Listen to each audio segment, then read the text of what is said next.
talking.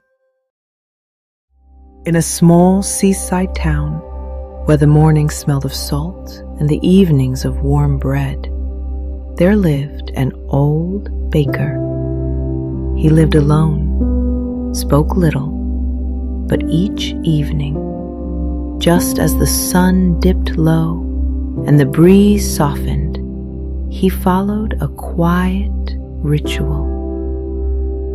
He would place a large pot of gently steaming vegetable soup on a table outside his door.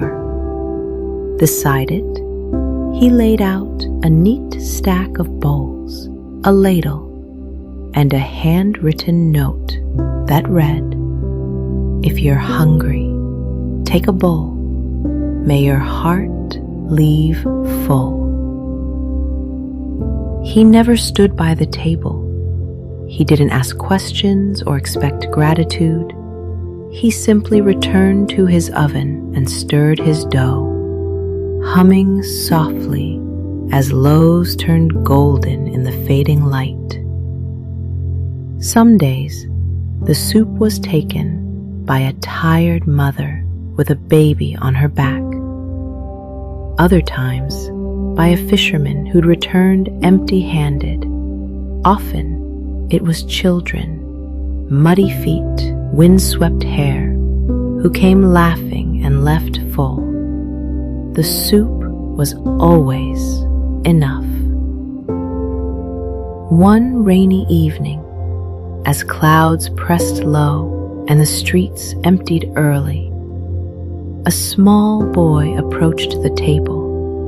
He was drenched, shoes too thin, eyes too quiet for someone so young. He paused at the table, uncertain, until the scent of the soup wrapped around him like a blanket. He reached for a bowl with shivering fingers, ladled the soup carefully, and sat on the edge of the step.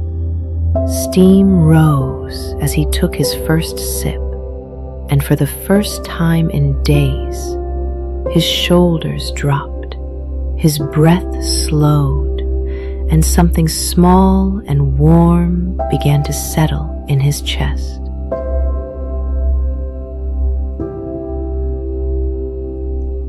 The next morning, the baker stepped outside to clear the table.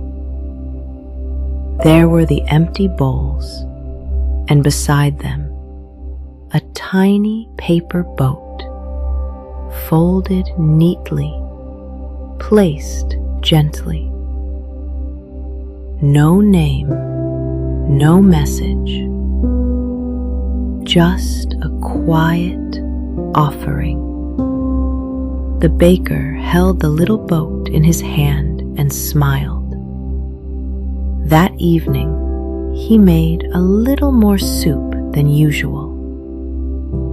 And this time, he added a small glass jar to the table.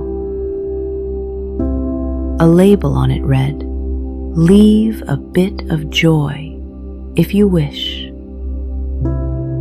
Soon, the jar began to fill, a marble the color of the sea, a smooth stone with a painted smile, and more folded paper boats, each one carefully tucked in, as if carrying thanks on its sails. The soup kept flowing, the joy kept growing. The baker never asked who came. He didn't need to. He saw it in the empty bowls and the little treasures left behind. And somehow, without a single word, his table became the quiet heart of the town. A place where bellies were filled and hearts even more so. Because the baker knew something most people forget. You don't need much to make the world feel warmer. Just something gentle, something real, and a heart willing to give it freely.